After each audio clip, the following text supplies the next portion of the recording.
বর্ষাকালের বিকেল এমনিতেই কেমন যেন তাড়াতাড়ি অন্ধকার হয়ে যায়। তার উপরে আজ সকাল থেকেই আকাশ মেঘলা। দুপুরের দিকে একবার ঝিরঝির করে বৃষ্টি পড়েছে। এখন অবশ্য বৃষ্টি নেই, কিন্তু আকাশে ঘন কালো মেঘ জমাট বেঁধে আছে। দক্ষিণে বাতাস শুরু হয়েছে, বাতাসের বেগ ক্রমশ বাড়ছে। কাশীনাথ দ্রুত হাঁটছিলেন, মনে মনে ভাবছিলেন আজ জুন মাসের 16 তারিখ। বোধহয় আষাঢ় মাস পড়ে গেছে। আষাঢ় মাসে কোনো কোনো বছর খুব ঝড় বৃষ্টি হয়। কাশীনাথ একটা কুরিয়ার কোম্পানিতে কাজ করেন। চিঠিপত্র, ছোটোখাটো জিনিস এইসব ঠিকানা খুঁজে পৌঁছে দিতে হয়। সময় মতো পৌঁছানোর জন্য আজকাল অনেকেই ডাকের বদলে কুরিয়ারের সাহায্য নেয়। একটু পয়সা বেশি লাগে ঠিকই, কিন্তু দরকারি চিঠি, কাগজ, জিনিস দ্রুত ও নিশ্চিত পৌঁছয়। কাশীনাথ আজ যেদিকটা এসেছেন এদিকটা তিনি খুব ভালো চেনেন না। এই অঞ্চলের জন্য কুরিয়ার কোম্পানির আলাদা লোক আছে, কিন্তু কাশীনাথের সেই সহকর্মী আজ অনুপস্থিত থাকায় তার ওপরওয়ালা তাকে অনুরোধ করেছেন এই একটা চিঠি যেন আজকের মধ্যেই পৌঁছে দেন, খুব জরুরি। শিমুলতলির পূর্ব দিকটা খুব ফাঁকা ফাঁকা। আগে তো লোকজন কিছুই ছিল না। এখন অবশ্য এদিক ওদিক 2-4 ঘর মানুষ, কিছু নতুন বসতি দেখা যায়। পুরনো বাড়িঘর যা ছিল তার অধিকাংশই বাগান বাড়ি। কোথাও কোথাও মাছের ভেড়ি, গদিঘর আর 2-একটা কুঁড়ে ঘর। আজকাল অবশ্য এদিকে ইলেকট্রিক, টেলিফোন সবই এসেছে। এই সব ভাবতে ভাবতে কাশীনাথ বেশ কিছু দূর চলে এসেছেন। তার গন্তব্য চাঁদু রায়ের বাড়ি, 13 কবরখানা রোড। ঠিকানা এরকমই লেখা আছে, তবে ব্র্যাকেটে লেখা আছে পূর্ব ঘুঘুডাঙ্গার 2 মাইল উত্তরে। ঠিকানায় 13 নম্বর এবং কবরখানা এরকম দুটো অশুভ ব্যাপার দেখে প্রথম থেকেই কাশীনাথের মনটা কেমন খুঁতখুঁত করছিল। তার উপরে ইতিমধ্যেই আকাশ রীতিমতো অন্ধকার হয়ে এসেছে। হঠাৎ জোর দমকা হাওয়া, সেই সঙ্গে বড় বড় ফোঁটায় বৃষ্টি তোড়ে ধেয়ে এলো।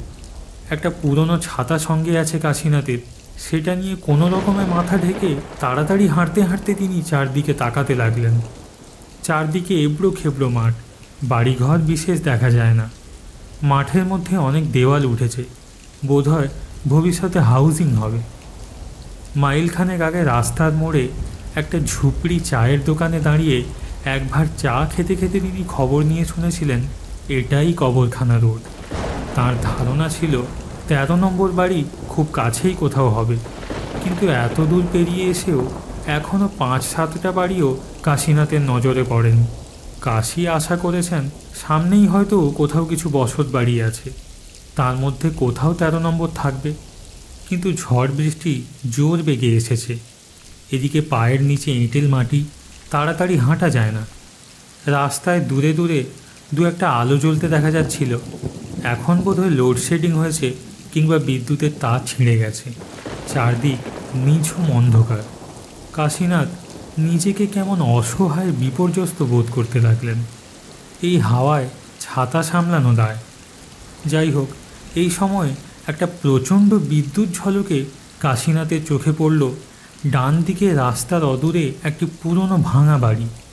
অন্ধকারের মধ্যে একটু লক্ষ্য করতেই দেখতে পেলেন ভাঙা বাড়ির মধ্যে কোথাও একটা আলো জ্বলছে। বোধহয় কাঁচের জানলা আছে, সেই জানলা দিয়ে অতি ক্ষীণ আলো দেখা যাচ্ছে। কোনো কিছু না ভেবে এক দৌড়ে কাশীনাথ সেই বাড়ির সামনের বারান্দায় গিয়ে উঠলেন। পুরনো একটা কোঠা বাড়ি, সামনে পুরনো আমলের মতো চওড়া বারান্দা। বারান্দায় উঠে কাশীনাথ কিছুটা স্বস্তি পেলেন। সামনেই একটা ঘর, তাতে কোনো লোকজন আছে বলে মনে হচ্ছে না, তবে একটা খোলা দরজা দিয়ে একটু আলো দেখা যাচ্ছে।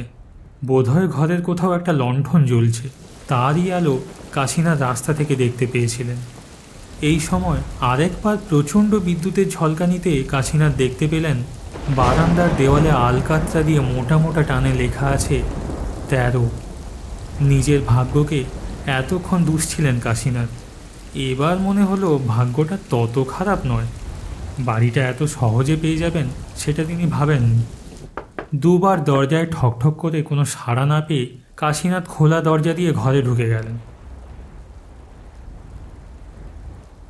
কাশীনাথ ঘরে ঢুকতেই হঠাৎ ভেতরের দিক থেকে এক ব্যক্তির আবির্ভাব হলো। লোকটাকে দেখে কেমন খটকা লাগলো কাশীনাথের। লোকটা যেন হাঁটছে না, কেউ তাকে হাঁটাচ্ছে। যেমন পুতুল নাচে পুতুলকে নাচায়, মরা মাছের মতো চোখ। লোকটাকে দেখে ভালো লাগলো না কাশীনাথের। তাড়াতাড়ি চিঠিটা দিয়ে যত তাড়াতাড়ি এখান থেকে বেরিয়ে পড়া যায় ততই ভালো।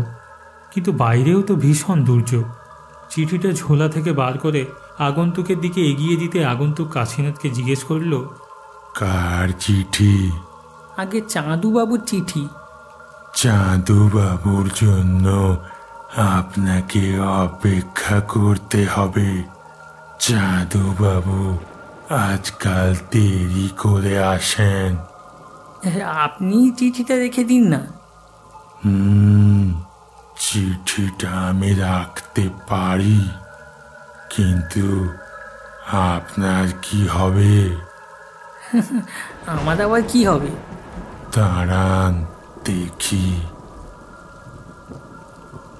তারপর বারান্দায় উঁকি দিয়ে রামলাল বলে কাকে ডাকতে লাগলো। একটু পরে রামলাল এলো, কিন্তু সে হুবহু প্রথম ব্যক্তিটির মতো দেখতে। তাকে ফিসফিস করে প্রথম ব্যক্তি কী সব যেন বললেন। তখন রামলাল কাশীনাথকে বলল, আপনাকে চাঁদুবাবুর জন্য অপেক্ষা করতে হবে। ইতিমধ্যে প্রায় একই রকম দেখতে তৃতীয় এক ব্যক্তির আবির্ভাব হলো বাড়ির ভেতরের দিক থেকে। সেও এদের সাথে নিচু গলায় সলা পরামর্শ করে বলল, আপনাকে চাঁদুবাবুর জন্য অপেক্ষা করতেই হবে। এইভাবে চতুর্থ, পঞ্চম, ষষ্ঠ একজন একজন করে ঘরে এলো, আর ঘর তাতে প্রায় ভরে গেল। সকলেই একই রকম সলা পরামর্শ করে আর তারপর বলে যায় এক কথা, আপনাকে চাঁদুবাবুর জন্য অপেক্ষা করতেই হবে। যতবারই একজন ঢোকে কাশীনাথ ভাবেন এই বুঝি চাঁদুবাবু, কিন্তু তা নয়। এদিকে বাইরে বৃষ্টি ধরে এসেছে, দূরে কাছে দু একটা ইলেকট্রিক আলো জ্বলে উঠেছে, অর্থাৎ বিদ্যুৎ ফিরে এসেছে। তবে এ বাড়িতে কিন্তু বিদ্যুৎ নেই। তা না থাক, যথেষ্ট হয়েছে। কাশীনাথ আর অপেক্ষা করবেন না, এখান থেকে বেরিয়ে যেতেই হবে। খুবই ভয়াবহ পরিবেশ। মনে মনে সব ব্যাপারটা ভেবে নিয়ে কাশীনাথ এদের বললেন, দেখুন, আপনাদের ওই চাঁদুবাবুর জন্য আমি আর অপেক্ষা করতে পারবো না। এই এই রইলটে চাঁদুবাবুর চিঠি, আমি চললাম। সামনের একটা ভাঙা টেবিলের ওপর চিঠিটা রেখে কাশীনাথ বেরোচ্ছিলেন, এমন সময় বাইরে জলে ডোবা মাঠে শব্দ শোনা গেল। ছপছপ করে হেঁটে কে যেন আসছে। ঘরে সবাই প্রায় সমস্বরে চেঁচিয়ে উঠল, যাচ্ছেন কোথায় মশাই? পায়ের শব্দ পাওয়া যাচ্ছে। ওই তো চাঁদুবাবু এসে গেছে। যাচ্ছেন কোথায় মশাই? তো চাঁদুবাবু এসে গেছে। ওই তো চাঁদুবাবু পায়ের শব্দ পাওয়া যাচ্ছে। ওই তো চাঁদুবাবু কোথায় মশাই? পায়ের শব্দ পাওয়া যাচ্ছে। কোথায় মশাই? ওই তো চাঁদুবাবু এসে গেছে। ওই তো চাঁদুবাবু এসে ওই তো গেছে। চাঁদুবাবু এসে গেছে।